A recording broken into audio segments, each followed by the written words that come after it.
Hey, what's up, VC? It's Steve again, Harmless Rebel. I'm going to do a hip hop video this time. I don't think I've done a hip hop video in probably 5 years. Maybe longer. I don't remember. I don't listen to as much hip hop now as I once did. If you guys watched the live stream that I did with Brandon and with, who was on that one? Brandon, Mitch, and Billy.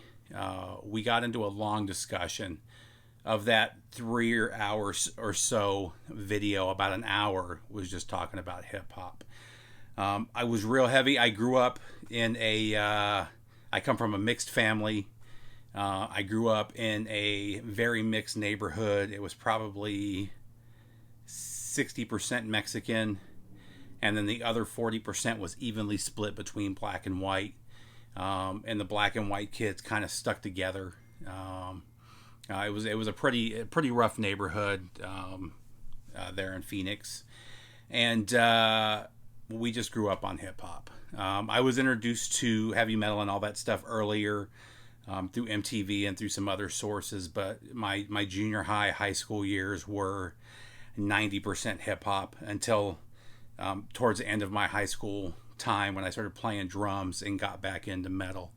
I've talked about all that stuff before, but and then when I got into the Navy, I was a DJ for a number of years at the clubs on base, and then some of the clubs there in Tokyo and Yokohama, and I did a lot of hip hop nights, a lot of hip hop DJing. I also did some classic rock and some hard rock and alternative. But at the time, in the late 90s, early 2000s, hip-hop was where it was at. So 2005, 2010, I would say if you saw my CDs, again, that time I had been DJing right before that. I probably had 5,000 or 6,000 CDs, and I would say a good 50 to 60% of them were hip-hop and rap. Mostly 90s. I'm not a real big fan of modern hip hop, as you'll see as I come through here. There are some exceptions. J. Cole has some stuff that I do like. He's kind of hit or miss. Some of his stuff I don't like as well. Obviously Kendrick Lamar, but he's a very 90s hip hop artist. And I'll talk about him a little bit more in a bit. But let's just kind of jump in after that. After that live stream we did, I just got in a hip hop mood and I started pulling stuff out, a lot of it that I hadn't listened to in quite some time. So this isn't really a vinyl update. I don't think any of this is new. This is all stuff that I've had, other than a couple of newer albums that I bought when they came out.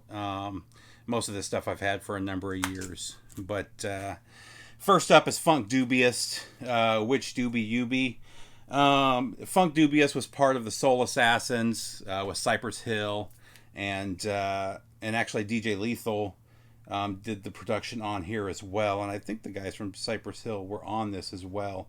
The biggest hit off of this is Bow Wow Wow, was a huge hit for them, and I want to say the funkiest as well.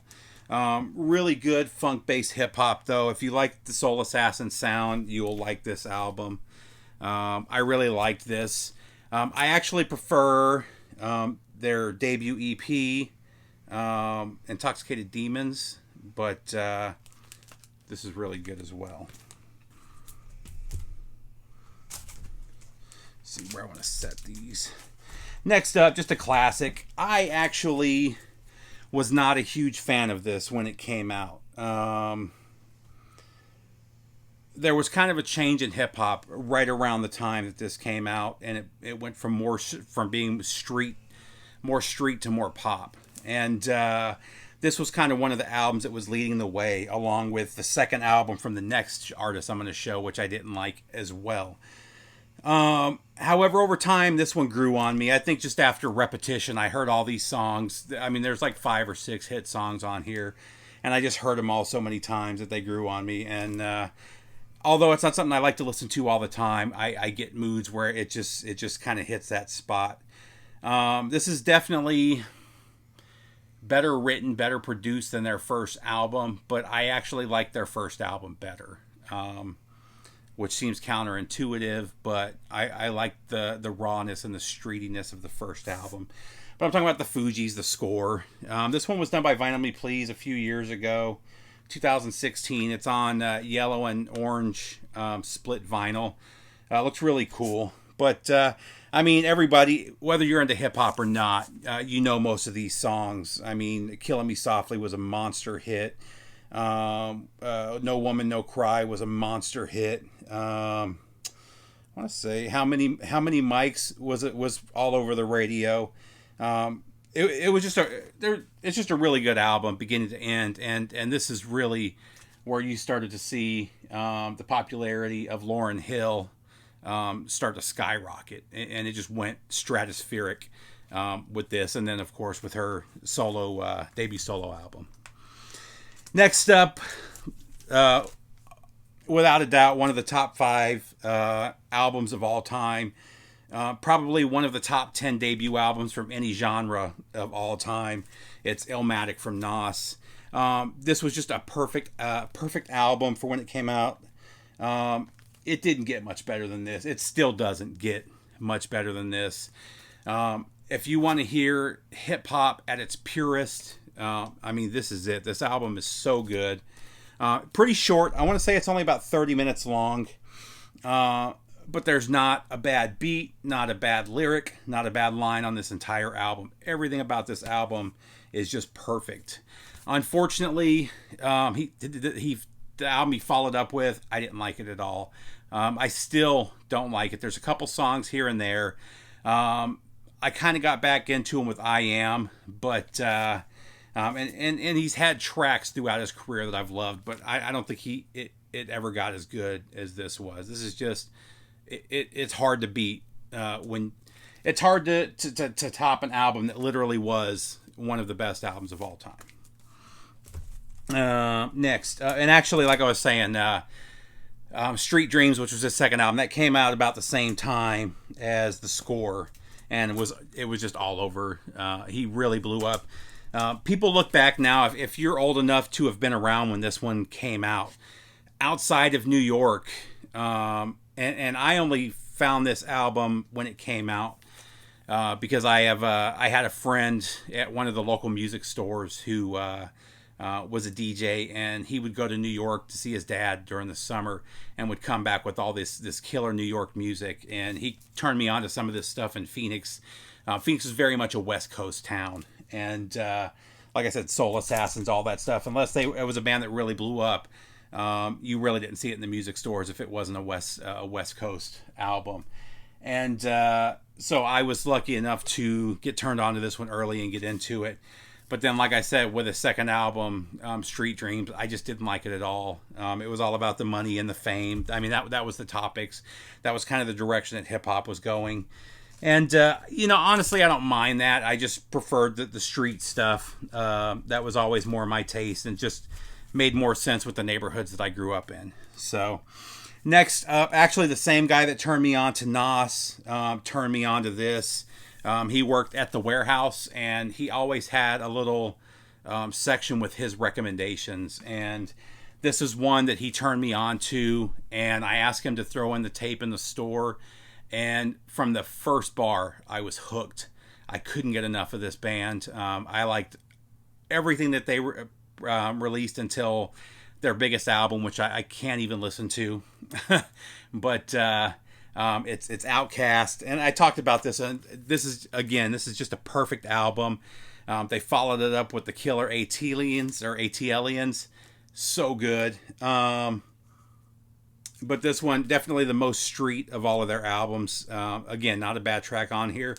This is another Vinyl Me Please that they did last year, I believe. And you can still get these for a decent price. The cool thing about this one is this is the only version of the album. This one is 2 LPs and should be 2 LPs. All the other versions, the Vinyl Me or the MOV pressing, and there's a LaFace pressing out there that drops a couple of the songs because they didn't fit on the album. This restores it to the full album.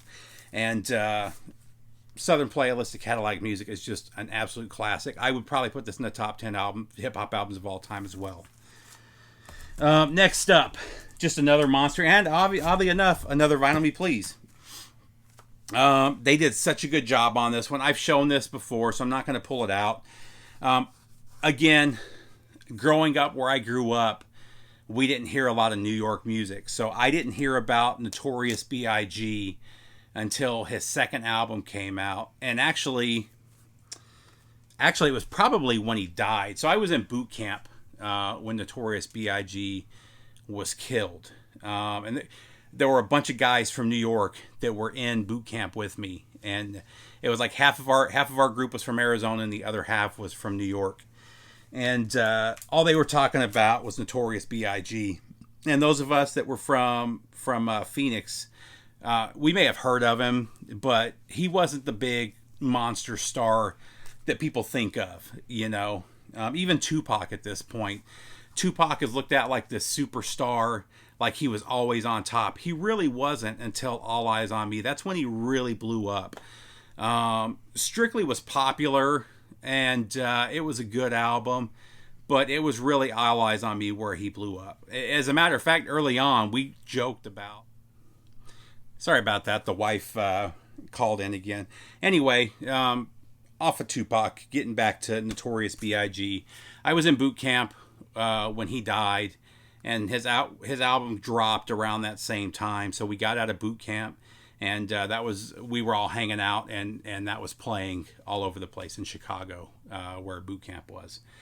And because all the guys that we were with were from New York, they all wanted to hear it. So that kind of turned me on to Notorious B.I.G. Then I went back and grabbed this, and this is just another monster debut album. So another must-have. And we'll do one more. We'll split this one up into two videos because this one could go for a while. Actually, we'll do two more. Next up, another just monster debut album. This one's an MOV pressing. I think I saw these are going for like $100 now, which surprised me because I picked it up for like $15 used. But this is Reasonable Doubt. I'm not a huge fan of Jay-Z now. For his... I got into him for around Hard Knock Life, which is probably when about everybody got into him. One of my best friends is from the Bronx and was a huge Jay-Z fan. And as soon as that album came out, that's all we heard anywhere we went. He was always going to the clubs with us when I was DJing. He was helping out. So he was always pushing me to play Jay-Z. Reasonable Doubt is just a killer album. Another just killer debut. If you're not into Jay-Z, I would check out his first 4 albums. Those are really his best. But even when I go back and listen now, I don't really get into 4 anymore. The Black Album, which came out a few years later, there's a couple songs I like on there, and I loved it when it came out. The Blueprint, I loved when it came out. I go back and listen, it's just not as good. His albums just haven't held up. However, this one, the follow-up, and then Hard Knock Life have all held up really well and are definitely worth checking out if you haven't. And then last but not least, I still can't believe what I got this one for. I've had this one for 6 or 7 years as well. I got this album at it's not a Goodwill. It's that same kind of store, the Salvation Army store. And they had a bunch of albums for like 75 cents. And I got this one. This one is mint other than the Hole Punch. And this is Scarface, The Diary. This is an OG pressing. Again, these go for $100 and up. And I picked it up for 75 cents. Just a phenomenal album. His debut is my favorite from Scarface. This one is a close second. I think this was his 3rd album. I Seen a Man Die, a huge hit. Mind Playing Tricks 94 is good. It's not as good as the original. And then, of course, the song The Diary was a big hit for him as well. This whole album, beginning to end, though, is phenomenal. Unfortunately, I haven't liked any of his albums since then. This was kind of the cutoff for me with any of the guys from the Ghetto Boys.